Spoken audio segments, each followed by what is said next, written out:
The flight of an eagle. You know, it wasn't so long ago the bald eagle appeared to be headed for trouble. The bird's numbers are stable now, even rising in some parts of North America. But then there is Brackendale, British Columbia. It's a bird watcher's fantasy, a feast for eagle-starved eyes. But now some fear eagle paradise could be lost. We sent the National's Tom Alderman to watch the birdie.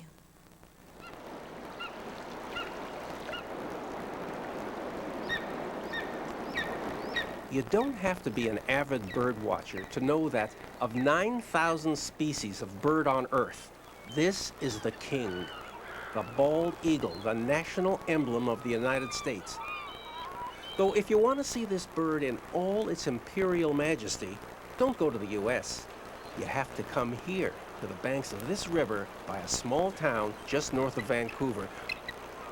Here in tiny Brackendale, BC, self-proclaimed bald eagle capital of the world, where on any given winter day you can probably spot more eagles than people. It's a nice change from the past couple of decades when the bald eagle was on life support. Now it's off the endangered list. Well, it's not exactly thriving. It at least has acquired a certain cachet among bird lovers who've come to regard this hitherto unknown community as a shrine to which they must journey to worship that great big North American bird. And the bald eagle is discovering that it's held to be popular all of a sudden. 2 on the log, and then there's a 6, 7, 8, 9, 10, 11 up in the trees. Eagles would prefer privacy. People get in the way of mealtime, but the birds will just have to get used to the annual eagle count in Brackendale, which has become a modest tourist stop for those entranced by the power and the glory of this reclusive predator. They've always had hundreds of eagles wintering here, but 4 years ago they counted more than 3,700 of the things, surpassing the record count in Haines, Alaska. And Brackendale, a former logging town not used to good times, was quick to claim itself world's unofficial home of the bald eagle. Look at them, they're gorgeous. That is beautiful. I mean, it's good for the soul. It's a celebration, absolutely, no question about it. Of course, we are humans, and we'd like to see a big score. So the count goes on every January now, headed by Danish-born Thor Froslev, who runs a local eagle-themed art gallery and snack bar. Froslev first rounded up his neighbors to count the eagles a dozen years ago. Now the annual one-day eagle count is just about the biggest social event in this town of 3,000. The photographer, the Squamish chief, thinks that it'll be much better if we take the picture just outside here. Eagle! Good picture. And here's the star of the show, available only in North America, the mighty bird of prey. With an 8-foot wingspan and 7,000 feathers, you'd think it'd weigh more than 15 pounds. And with an eye 8 times sharper than a human's, better to spot its next meal a mile away. Ducks, rabbits, maybe your little doggy. But mainly fish, which attracts it to Brackendale, where 250,000 chum salmon come to spawn in the winter and then go belly up, ready to eat. A magnificent buffet. Just about the last big salmon run for eagles left on the west coast. A perfect place for the species to build its strength before dispersing in the spring to nest across the continent. Brackendale wins the Best Dining Award. I see them along and so to work. House Sound along The gathering of eagle counters is called to order, but it's a skill to count these reticent creatures. Rookie counters must be properly versed in the ways of the eagle. Yeah, as you go down in your territory, the eagles can be inland a little bit on this side. If there's any tall trees, they can be inland. So just keep looking behind you and looking in all directions. There goes one flying from your territory into ours. Eagles aren't terribly cooperative about these things, which explains why no one's too sure how many there are in North America. 50,000, maybe 100,000 tops. About 30,000 of them in BC, because of the comparatively mild weather, abundant timberland for roosting, and lots of good stuff like salmon to eat. Eagles tip each other off to the hot spots. Brackendale is the place. They'll fly down from Alaska, up from the States, over from Vancouver Island for a good salmon feed. But spotting's getting difficult because of the snow. That's bad for the count. Eagles hide out in bad weather, go deeper into the woodland. In this cottonwood, I'm looking at, in terms of mature birds, 1, 2, 3. Mature birds will probably make it through the winter, up to 20 winters if they're lucky. But more than half the birds don't last a year, and only a fraction make it to adulthood, 5 years of age. It's tough out there, mainly because of encroaching man. Though Brackendale has persuaded the province to set aside a small preserve along the Squamish River system. No logging allowed, or development, or other human annoyances. We often take wildlife for granted when we see them in fair abundance, but we don't realize how quickly they can be wiped out. And I think we can't be complacent and just sort of stand back and say, oh, there's plenty of them, let's not worry about it. Ken Langelier is a Nanaimo vet with the usual dog and cat practice, but who understands what eagles are up against, having examined 500 of them brought to him over the years by bird lovers who found them racked up after a run-in with civilization. Well, do people specifically care about the bald eagle? Yeah, in fact, a number of surveys have been done looking at, what animal do people care about the most. And it's amazing that eagles rank right up there with dogs and cats and people's household pets, which are part of their family. DDT killed thousands of eagles back in the bad old days.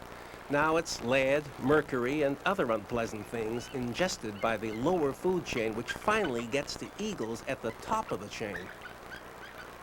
So poisonings turned out to be a fairly high percentage. Almost 12% of the number of birds that were brought in were in fact poisoned.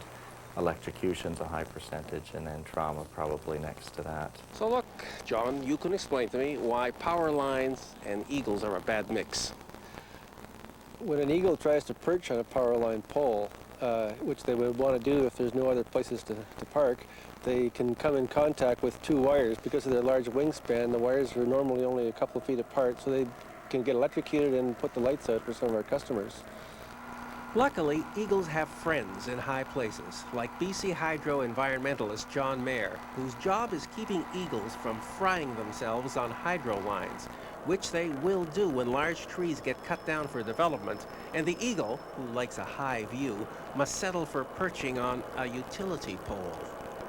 So what we've done on this site is to spread the wires farther apart by using extra long cross arms to prevent the eagles from contacting two wires at once, which avoids electrocutions.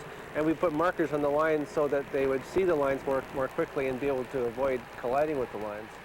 I thought eagles have very sharp eyesight. Don't they see these things?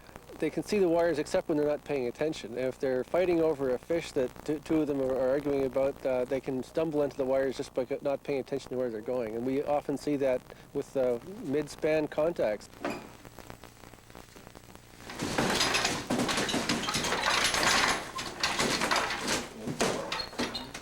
A non-profit rehab center for injured wildlife on Vancouver Island, whose main patients are eagles. 75 sick and wounded eagles a year come through. This one's getting a final check from unit head Robin Campbell to see if, after several months rehab, it's strong enough to be released. So this is the one that was electrocuted. So you just want to check his wing in. It was in very poor shape. It had wing damage, and it had been burnt, and it hadn't been found for a while, so it was also starving. It was very lousy. It was still able to stand, but there wasn't much fight to it or kick, and it would have surely died. But we believe there's a little bit of tendon damage in there, but not enough to hinder it in any way. A clean beak of health, strong enough to straighten up and fly right. so it's out to the wildlife unit's favorite eagle release point. Kind of spiritual, isn't it? That's what we feel. And it gives them an area where they're up high and they can survey where they are. They can see the ocean. They can see the Englishman River. They can get a real understanding of where they are. And that's very important when you're releasing a bird back into the wild, that it has an idea where it is.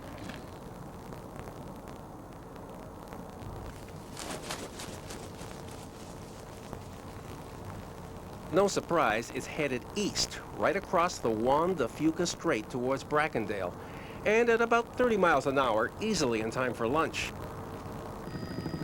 The count goes on. It means a lot to Little Brackendale, but the town's also aware that being bald eagle headquarters is not something that should be exploited too zealously, because that draws development and a busier airport. Just the thing to drive away eagles who've settled in for the winter in their refuge across the river. We'll be watching because there's always somebody there with a better idea or some smart guy come up with some idea. One guy walked in here one day and said, I know how to do this. We built a bridge across to the other side, and we can have tourism walking on the other side. That was another thing that people really believed that was a good thing to do. The final count. A week ago, there would have been 1,000 eagles more than there were today, easily. A disappointing count if you think big numbers are important. Way below 1994's 3,700. A late arriving count team checks in.